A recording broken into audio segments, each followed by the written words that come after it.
제자반 네 번째 시간입니다. 인간은 하나님의 형상을 닮았습니다. 겉사람이 하나님의 형상을 닮았다는 말이 아니라 속사람이 하나님의 형상을 닮았다라는 말입니다. 하나님은 인간을 두 부분으로 창조하셨습니다. 첫 번째 사람인 흙의 부분과 두 번째 사람인 생기의 부분입니다.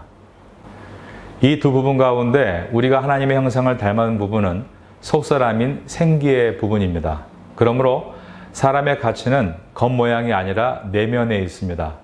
사람은 원래 그 내면을 볼 수 있는 존재로 지음받았습니다.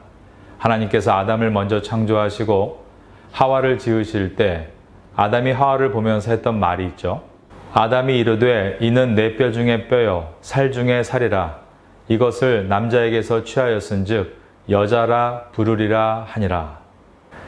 아담이 하와를 보면서 당신은 내 뼈 중에 뼈이고 살 중에 살입니다 라고 한 것은 나는 당신의 내면을 봅니다 라는 뜻이었습니다. 하나님께서 처음 지으신 사람은 서로의 내면의 아름다움을 볼 수 있었고 그런 깊고 넓은 마음을 가지고 있었기 때문에 진정한 하나됨을 경험할 수 있었습니다. 이어지는 창세기 2장 24절입니다. 이러므로 남자가 부모를 떠나 그의 아내와 합하여 둘이 한 몸을 이룰지로다. 그런 넓은 마음과 내면의 가치를 볼 수 있는 깊은 눈을 가지고 있었기 때문에 하나님이 처음에 창조하신 사람들은 에덴 동산에서 벌거벗고 살고 있었지만 부끄러워하지 않았습니다. 이어지는 창세기 2장 25절입니다. 아담과 그의 아내 두 사람이 벌거벗었으나 부끄러워하지 아니하니라. 그런데 그 다음 절인 창세기 3장 1절에 하나님의 동산에 뱀이 찾아옵니다. 그런데 뱀은 여호와 하나님이 지으신 들짐승 중에 가장 간교하니라. 뱀이 여자에게 물어 이르되 하나님이 참으로 너희에게 동산 모든 나무의 열매를 먹지 말라 하시더냐.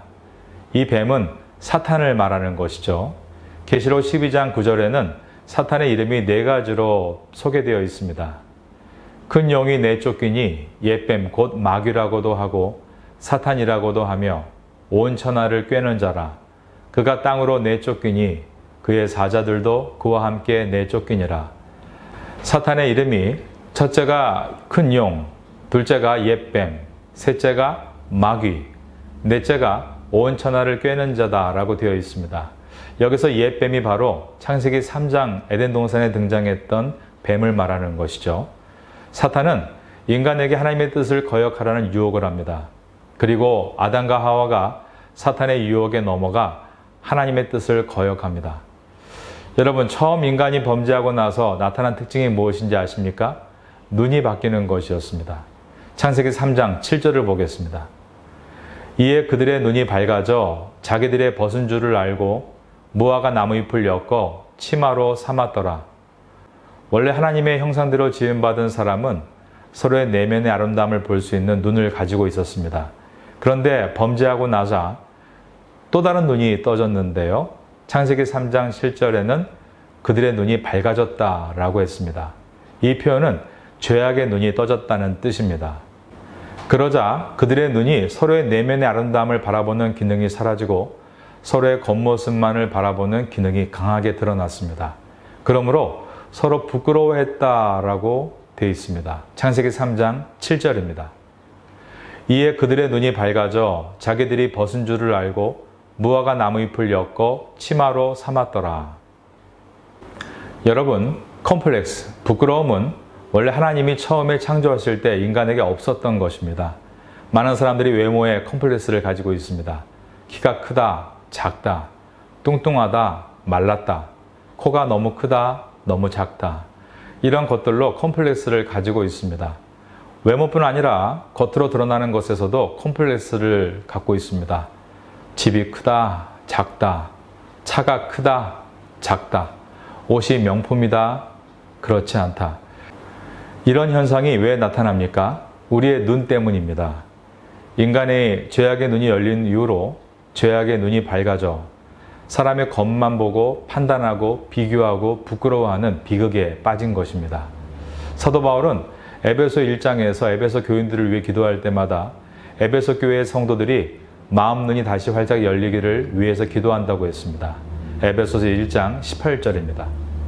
너희 마음의 눈을 밝히사 그의 부르심의 소망이 무엇이며 성도 안에서 그 기업의 영광의 풍성함이 무엇이며 그의 힘의 위력으로 역사하심을 따라 믿는 우리에게 베푸신 능력의 지극히 크심이 어떠한 것을 너희로 알게 하시기를 구하노라.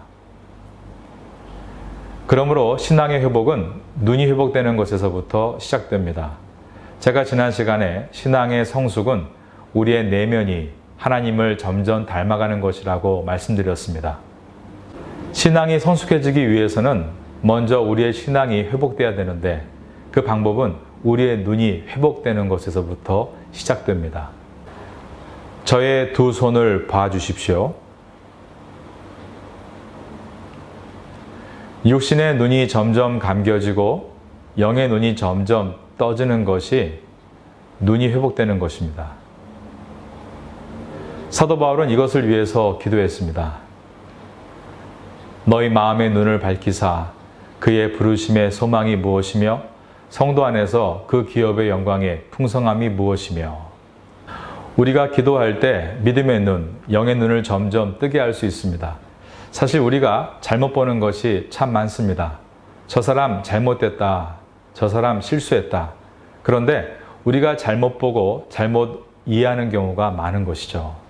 그래서 누군가를 판단하기 전에 누군가에게 말하기 전에 먼저 기도해야 합니다.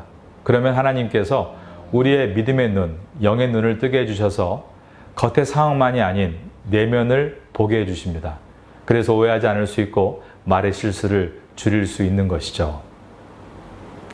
윌로우 크릭 교회의 빌 하이벨스 목사님이 쓴 책 이름이 너무 바빠서 기도합니다 인데요.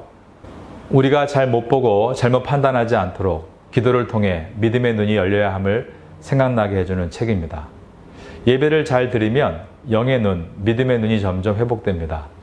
말씀과 기도와 찬양으로 그리고 헌신으로 이어지는 예배를 통해 우리의 눈이 회복될 수가 있습니다. 저는 특별한 경험을 한 적이 있는데요. 매일 예배를 드리고 말씀을 읽고 기도와 찬송을 드렸을 때 세상의 색이 살아있는 것을 처음 느꼈습니다. 물론 제가 생명이 아닙니다. 파란색이 파란색으로, 녹색이 녹색으로, 노란색이 노란색으로 선명하게 보였습니다. 그리고 하늘을 보는데 구름이 춤을 추고 있는 것이었습니다.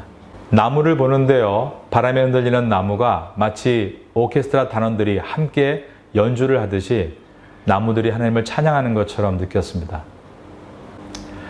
그 기쁨과 감동을 잊을 수가 없습니다. 지금도 가끔씩 깊이 말씀을 묵상하고 기도할 때 그런 경험을 하게 됩니다. 오늘은 눈이 바뀌는 것이 신앙의 회복의 시작인 것을 말씀드렸습니다. 그런 회복된 눈을 가지고 우리가 닮아가야 할 하나님의 형상은 무엇인가에 대해 다음 시간에 공부하겠습니다.